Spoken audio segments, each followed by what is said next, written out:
Welcome to home of math.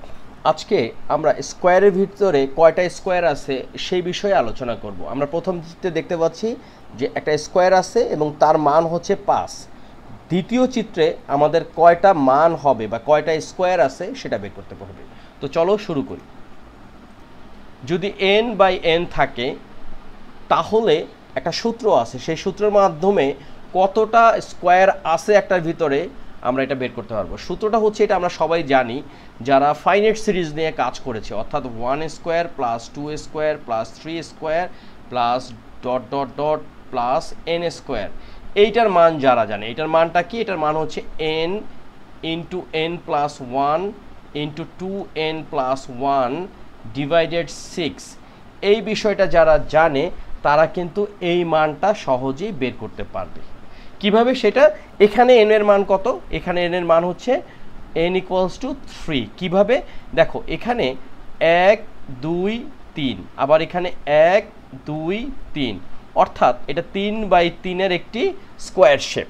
তাহলে আমরা যদি n এর জায়গায় 3 মান বসিয়ে দিই তাহলে কত পাচ্ছি লক্ষ্য করি যে n হচ্ছে 3, এখানে হচ্ছে 3 প্লাস 1, এখানে হচ্ছে 2 ইন্টু 3 প্লাস 1 ডিভাইডেড হচ্ছে 6। তাহলে কত দাঁড়াচ্ছে দেখো, এখানে 3 গুণ 3 আর 1 4 গুণ এখানে 3 দুগুণে 6 প্লাস 1 মানে হচ্ছে 7 ডিভাইডেড হচ্ছে 6।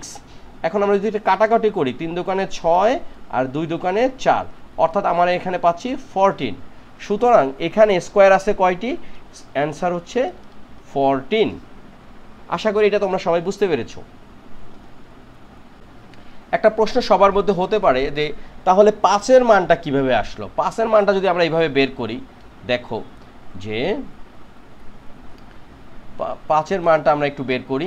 n এর মান এখানে কত আছে? 2/2/2, তাই তো? এখন এখান থেকে আমরা 5 কিভাবে হয় আমরা বের করি।